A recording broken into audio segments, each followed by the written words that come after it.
Hello there. It's November 2nd and it's what? Devotion time. So, my question to you is, are you moving in obedience or are you doing your own thing? Are you moving in obedience or are you doing your own thing? Has God told you to forgive someone?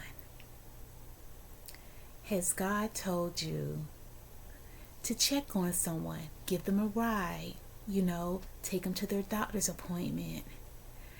Has God told you to get your attitude in check, to pray for someone and not be embarrassed? Are you moving in obedience or are you doing your own thing? Obedience is so important because if we're disobedient, we cannot receive the blessings of God. We walk around and we, make all these requests to God, but yet and still we're not walking in obedience. We're doing whatever we want to do when we want to do it. We cannot be blessed like that. I cannot be blessed like that. So it's so important. I'm reading out of Charles Stanley's devotion guide this morning, and I want to share something with you. Charles Stanley, that man was just remarkable, and I just loved his teaching, and he was so sincere about it.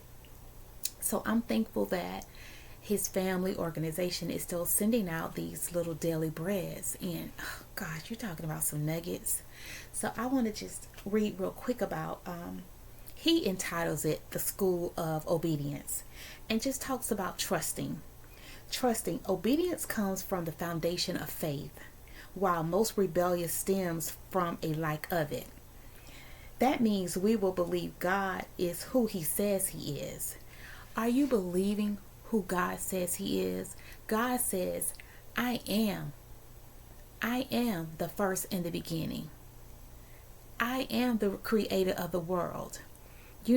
He put the earth in place. God did all this. He created the heavens and the earth. We don't have anything to do with this. We're just recipients of it. And part of obedience is following his commandments. You remember when he told Moses to write the commandments, and Moses did so on the tablet? What are some of these commandments? What are some of the commandments? If you love me, keep my commandments. That comes from John 14, verse 15. And some of the commandments is, you should have no other gods before me. I talked about that a couple of days ago. God is a jealous God. You should have no other gods before me. You should not make for yourself an idol. Idols can come in various forms. Do you know your children can be an idol? Your job can be an idol. Your car can be an idol. Your body can be an idol. You're so busy serving your body. You want to look a certain way.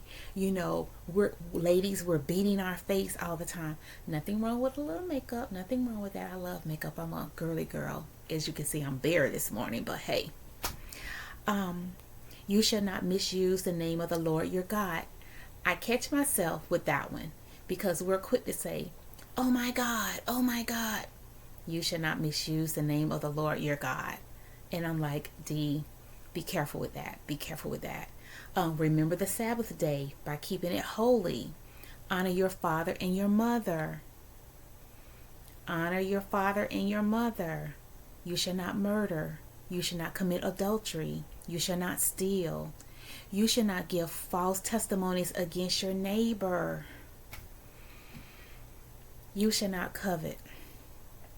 Y'all, the instructions have been given.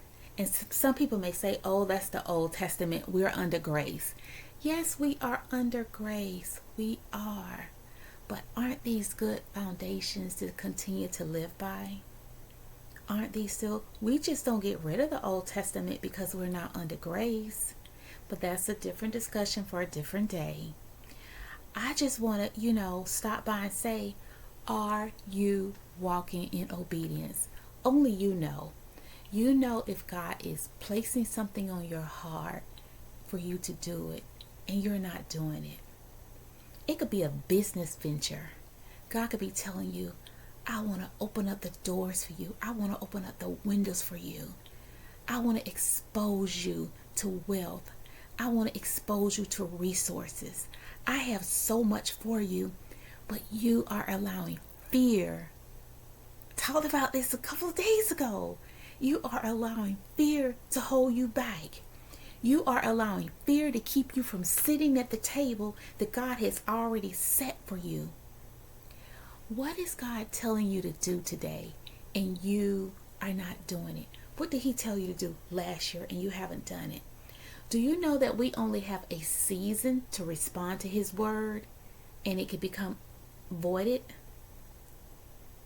We can walk around and just keep not listening to God, and we can miss our blessings. We can miss our blessings. Let's not do that. Let's be open to hearing what God is saying to us. We're quick to go and make all these requests before God. But are we listening to him? Are we listening to him? Are we being obedient once we hear him? We got to put some movement in. We got to start moving. Time is winding up. Time is of the essence. Time is of the essence. Time stops for no one. No one. It is constantly moving. It is constantly moving. We got to be ready because we're going to be held accountable for what we've done and for what we haven't done. So again, are you walking in obedience or are you doing your own thing? Let's get on board. Let's get on board, y'all. Until next time, take care.